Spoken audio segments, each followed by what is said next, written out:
Ricky Hunley is the first University of Arizona football player to be selected as a consensus All-American. Hunley played at the U of A from 1980 to 1983 and was a first-team All-American his junior and senior years. Hunley was drafted 7th overall in the first round and went on to an NFL career with the Denver Broncos, Arizona Cardinals, and the Los Angeles Raiders. He coached at USC, Missouri, and Florida, then started his NFL coaching career in 2002 with the Washington Redskins, followed by the Cincinnati Bengals. Hunley was selected as a starter on the Pac-12 All-Century football team by the Pac-12 Network and was inducted into the College Football Hall of Fame, the first player from the University of Arizona to be enshrined. Please welcome the 2017 Coaches for Charity Signature Coach Award recipient, Ricky Hunley.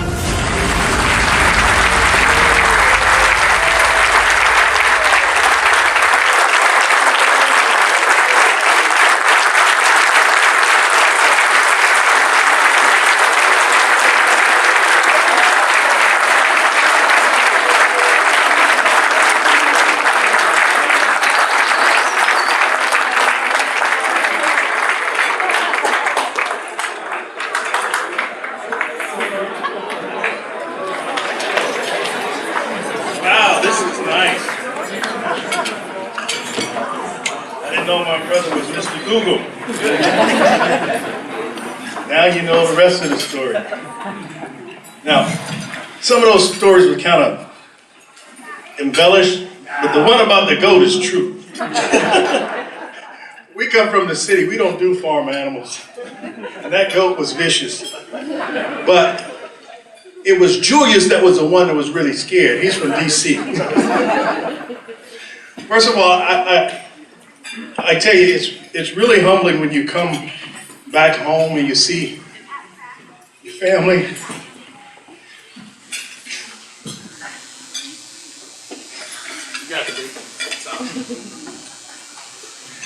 You just don't know how much people care about you until stuff like this happens.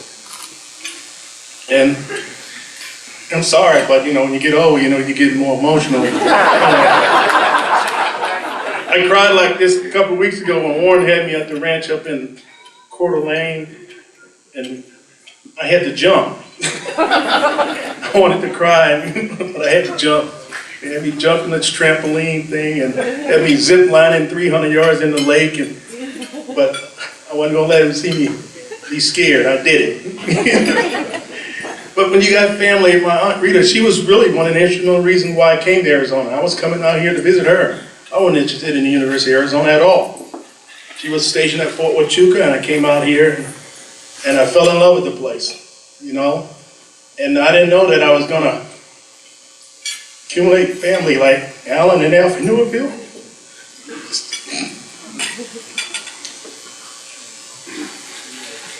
And Larry and Cheryl, these are people that have come and gone, but they mean so much to me. So, I'm gonna try to stop being a crybaby and talk about football. Because, I live in a household with all women. I got 2 daughters and a beautiful wife, Camille. But I get energized when I get to go out and coach with these high school kids.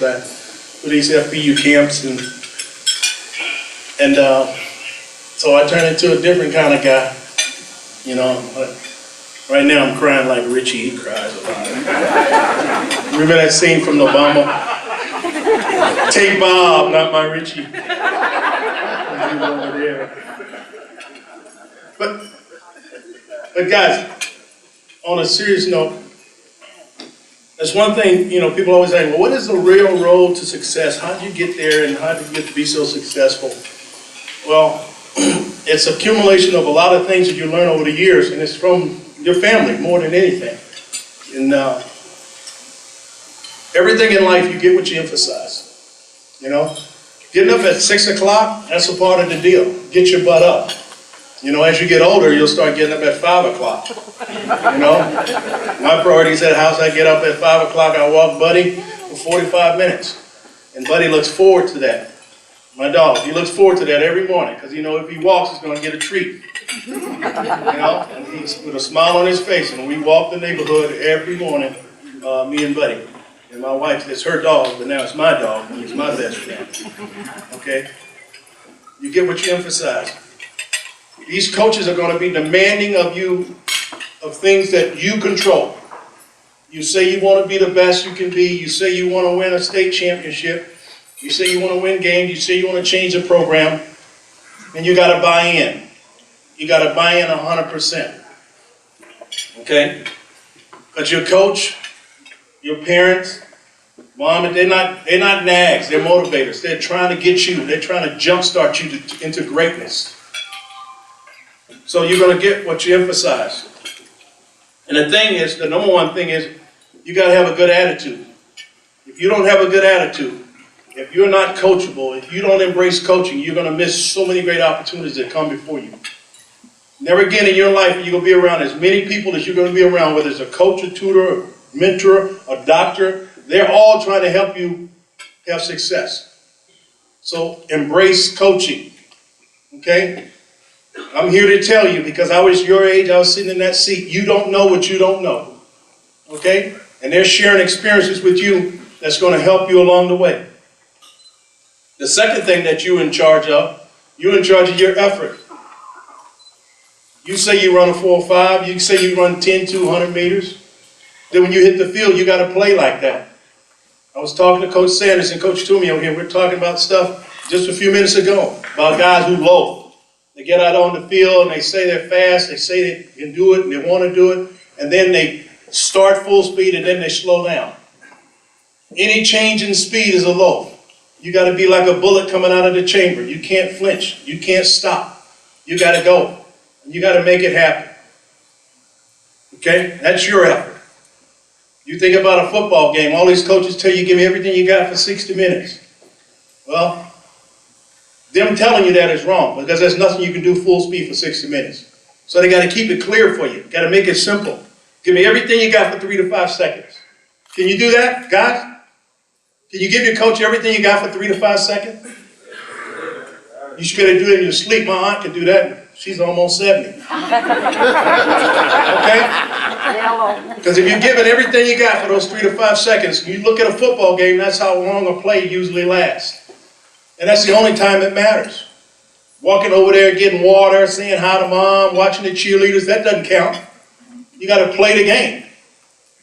You got to have a single focus and a single purpose.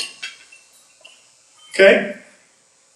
I learned a lesson about single focus, single purpose from my wife, Camille. I came home one day, and I've been out on the road recruiting like 30 days straight, thinking I'm going to, do my wife a favor and get home early. And I come in the house, and from Houston, Texas, I got the phone, and I'm still talking to a recruit. I got my luggage, got my briefcase, got my 2 daughters. They're 4 and 6, Alexis and Kennedy. They're going, Daddy, Daddy, and I'm not paying attention to them. And my wife looks at me like, get out. Get out now. I'm like, what are you talking about? I've been rushing to get home to be with you and the girls. She said, you're not here. You're somewhere else. You're still at work. I said, get out. Just go back to work until you're done. So I'm learning a lesson about single focus, single purpose. Okay? Because she said you need to be where you are when you're there. When you're at work, be at work. When you're at school, be at school. When you're in the classroom, be in the classroom. You're in practice, be in practice. You can't be thinking about your girlfriend when you're in practice. You're thinking about football. You can't be thinking about football when you're in the classroom. Because if I'm a coach, if you can't matriculate and graduate, I don't want you, because you're going to get me fired. See, I got to answer to my wife and my kids. And I'm getting fired because you don't take care of business in the classroom. Single focus, single purpose. And then on my way out the door, when she kicked me out, she looked and said, and another thing. And that's the worst thing a wife could say, and another thing. And another thing.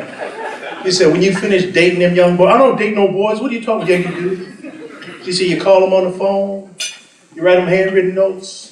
You fly in to see them, you wind and dine them. She said, I won't be dated like you date them boys.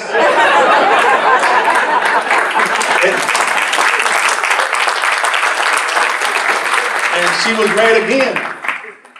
See, that's the problem when you marry a smart woman. They got you. You know, when I get home, I don't say much. I just nod. I'm just trying to keep the peace. Kind of like Warren. Warren goes off, he travels around the world, and he comes home, and I watch you with Carson, and you like, Alan was the same way. I just seen with Al. He knew he was wrong. He bought her the biggest diamond I ever seen in my life. The diamond was bigger than this thing right here. So I knew he was, But the next thing is, when you play football, you got to know what to do. You got to have knowledge. And that's part of the coach's job, to give you that knowledge so that when you hit the field, you're not thinking. Because if you only got 3 to 5 seconds to do something, why do you want to think? Why are they going to clutter your head with a bunch of stuff? If they're giving you too much to think about, they're wrong. You got 3 to 5 seconds. You don't have time to think. You got to go. You got to go now. Because in the real world, once you finish playing ball and then you get a job, you get a family, your money touches my money. You don't do it right, the job don't get done right. The job don't get right, we lose that account. We lose that account, we get fired. We get fired, I got to answer to my wife again. Okay? We all are held accountable to somebody. And that's the biggest part of this journey for you guys, is accountability. Are you ready and willing to be accountable to yourself? Are you ready and willing to be accountable to your teammates and to your team? That's a huge task. If you're scared and you can't handle it, you need to go and play another sport, or just get out of sports completely, because that's going to be the charge for this entire journey. Accountability.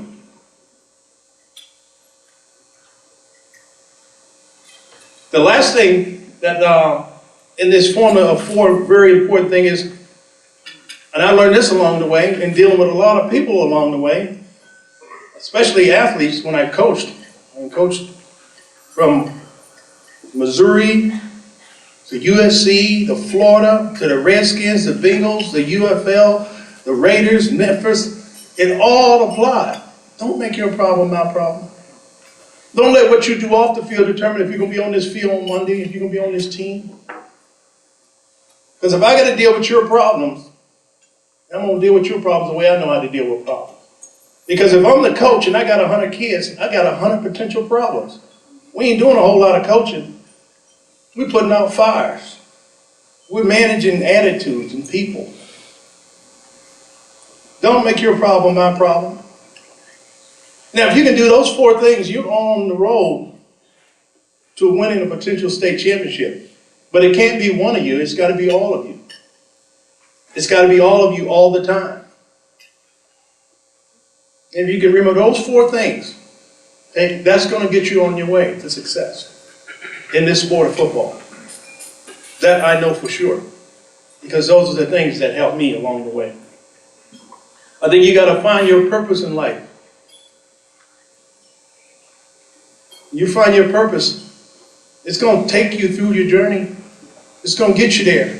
You got to be passionate about it. Okay? I had a great coach, Gene Stallings. He used to say, "Hell, man, I don't want no guy who just want a suit.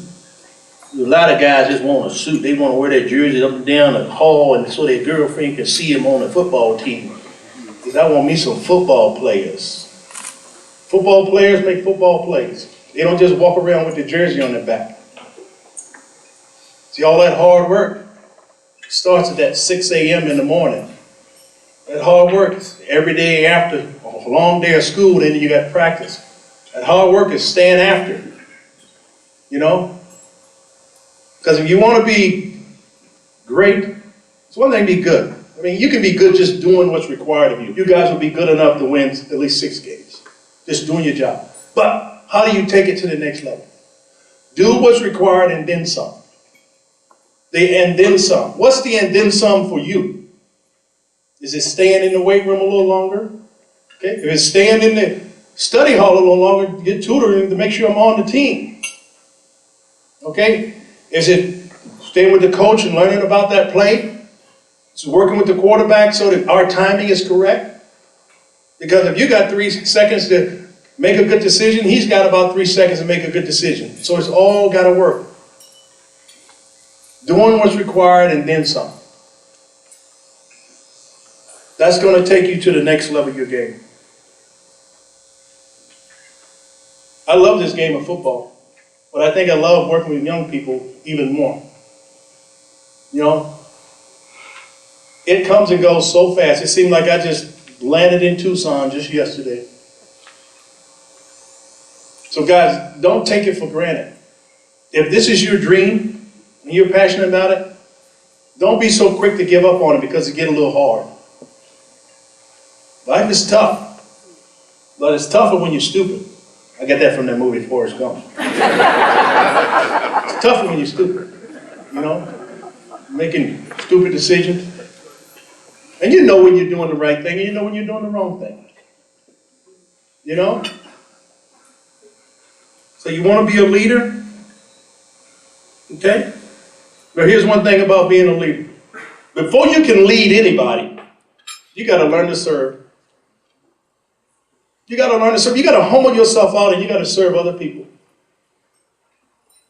If you can humble yourself out and learn to serve other people, I'm watching Hard Knocks the other day, this morning, and I couldn't believe it. Here's the all-pro Sean McCoy. He picks up the helmets of the rookies and he takes care of those guys.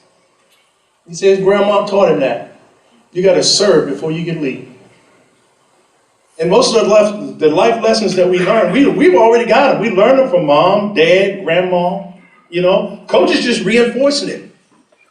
Okay? And they're giving you an opportunity to use these life lessons in a game that you say you love. If you love it and you care about it, then treat it the right way. Go about it the right way. You serve first and it'll come back tenfold.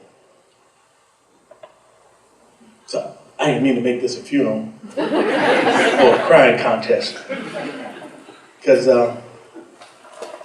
I love coming back home. Every time I come back home, it's like a reunion. I mean, it just brings joy to my heart when I get to see family and be around people that I know that love and care about me and my family. It's special. You know, we created an organization around the death of my oldest brother. Then 18 years straight, we all get together. You see that funny looking sign over that says Mancation. Man on a vacation. We go on vacation once a year just to celebrate his life. He passed away at 46. It's been 18 years running. And it's not just brothers. It's all of our brothers. All kind of brothers from another mother. And this is the kind of fellowship that you will have with your team and with your teammates and with your coaches and the families and the people who will come into your life as you grow and you matriculate, especially in this community. I love you guys. I love Tucson. I really, really appreciate this honor. Thank you for having me. I look forward to coming back, and I think next year I'm charged with helping to find a keynote speaker. So let's make sure next year that this thing doubles. Let's get every high school in here. Let's put it inside of McHale. Let's have a real party. But this is fun, and I appreciate you. Thank you very much.